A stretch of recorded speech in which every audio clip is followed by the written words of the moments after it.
কি বাবা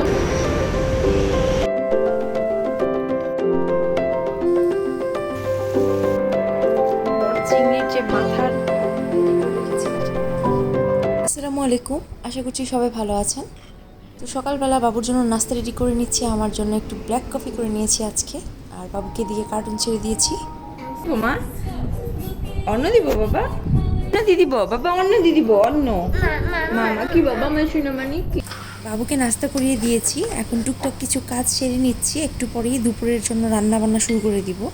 হলুদ আমাদের একদমই কম খাওয়া হয়, যেহেতু ভাত আমাদের খাওয়াই হয় না, তাই তরকারিও তেমন রান্না করা হয় না, তাই হলুদও কমই লাগে। স্প্রাউট ধুয়ে নিচ্ছি, এটা এর আগে খাইছি নুডলসের সাথে, আজকে এমনি ভাজি করে খাবো, কোনো মশলা দিব না, শুধু রসুন মরিচ আর লবণ দিয়ে ভাজিটা করব। আচ্ছা, অনেকেই মনে করে লেবু পানি আমি চিকন হওয়ার জন্য খাই বা ফ্যাট কমানোর জন্য, আসলে ব্যাপারটা এরকম না। ভিটামিন সি এর জন্য খাই। ভিটামিন সি যদি আমরা না খাই তাহলে কিন্তু শরীরে আয়রন অ্যাবজর্ব হবে না। এই হচ্ছে বাবু ঢেঁড়স গাজর দিয়ে শিং মাছ,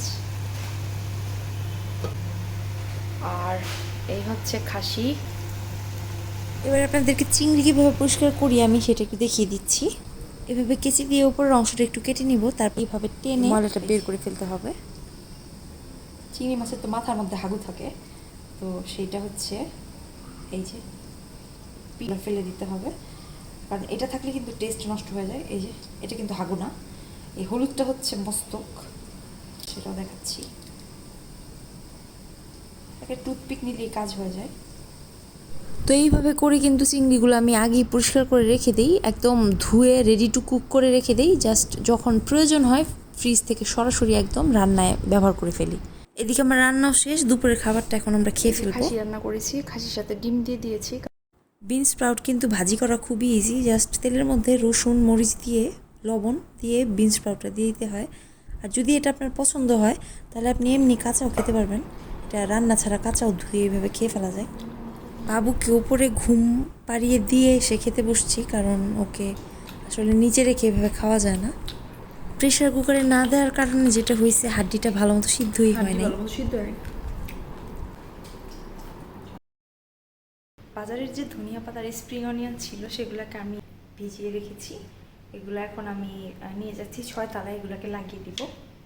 এই যে বাইরে প্রচণ্ড বৃষ্টি হয়েছে, তো এখন লাগানো আমার জন্য অনেক ইজি হবে। চিংড়িকে পরিষ্কার করার পর চিংড়ির যে মাথার অংশটা ছিল সেটা আমি ভালো করে পানিতে সিদ্ধ করেছি। সিদ্ধ করার পর এটা হ্যান্ড ব্লেন্ডার দিয়ে আমি ব্লেন্ড করে নিয়েছি, করে ছাঁকনিতে ভালো করে ছেঁকে নিলাম। এই হয়ে গেল আমার চিংড়ির স্টক। এই স্টকটা দিয়ে স্যুপ রান্না করতে পারবো, খুব টেস্টি হয় এই স্টক দিয়ে স্যুপ রান্না করলে, একদম চিংড়ির ফ্লেভার আসে। কিন্তু এই আঁশ জাতীয় অংশটা ফেলে দিতে হবে, এটা খাওয়া যাবে না, কারণ এটাতে কাইটিন আছে, কাইটিন আমাদের হজম হয় না। সো খুব ভালো করে আমি হচ্ছে এইটার থেকে রসটা নিয়ে নিয়েছি। এবারে ডিপ ফ্রিজে আইস কিউব করে রেখে দিব, পরে আমি যতবার নুডলস রান্না করব বা স্যুপ বানাবো এই কিউব 2-3টা করে স্যুপের মধ্যে দিয়ে দিব। এইভাবে করে চিংড়ির মাথার অংশটাও কাজে লাগাতে পারেন। সো আমি আইস কিউব ট্রেতে রেখে দিয়েছি, এটাকে আমি ফ্রোজেন করে ফেলবো। আর এতখানি নিয়েছি, এটা দিয়ে এখন আমি নুডলস রান্না করব, একটা সুপি নুডলস। আমি দেখাচ্ছি আমি এটা দিয়ে কীভাবে নুডলস রান্না করি। ভালো করে স্টোভটাকে আমি বরফ দিয়েছি, এবারে আমি অল্প পরিমাণ নুডলস এখানে দিয়ে দিচ্ছি, একটু পানি দিয়ে দিলাম, লবণ দিয়ে দিচ্ছি স্বাদ মতো,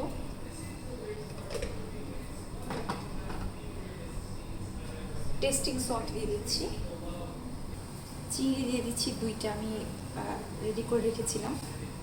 কত সি ফুড টোফু কিনেছিলাম, ওইটা দিয়ে দিচ্ছি 2টা, এটা সিদ্ধ করে খাওয়া যায়, ভেজেও খাওয়া যায়। নুডলসটা আসলে আমি খাবো, রাফি আসলে খাসি দিয়ে ভাত খাবে, আমি নুডলস খেয়ে ফেলবো। সব ফ্রোজেন আইটেম আমি অল্প অল্প করে দিয়ে দিব। একটা এই হ্যালাপিনো ক্যাপসিকাম একদম ফ্রোজেন করে রেখেছিলাম যে ওইটা, স্প্রিং অনিয়ন দিয়ে দিচ্ছি, ফ্রোজেন করে রাখা ধনিয়া পাতা দিয়ে দিচ্ছি,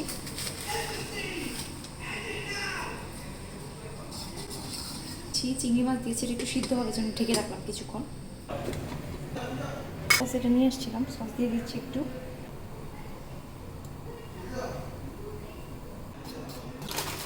সিউইড দিব আজকে, একটু খেয়ে দেখছি সব ঠিকঠাক আছে কিনা।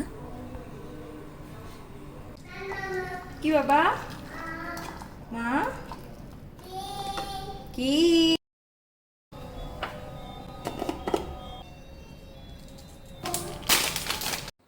এবারে সিউইড দিয়ে দিচ্ছি, একদম পাতলা মুচমুচে, অনেকটা মাছের মতো টেস্ট, লবণ মরিচ দেওয়া, ভালোই খেতে, কিন্তু অত ভালো লাগে না এই যে দ্বিতীয়বার আমি কিনবো।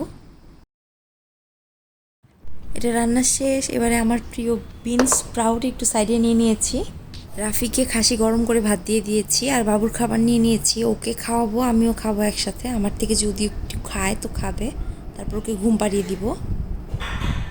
আমটা কেটেছি, আম খাচ্ছি, খুবই মজা। আর আরেকটা পোকা হয়ে গেছে এই যে মাঝখানে, একটা ভালো আছে, এটা আমি খাচ্ছি। সারাদিন আসলে সময় পাইনি, এখন সময় পাইছি, এই জন্য এখন কেটে খাইতেছি। ভিডিও বানাতে আমার ভালোই লাগে, আমি আমার কাজের ফাঁকে ফাঁকে ভিডিওগুলো করি।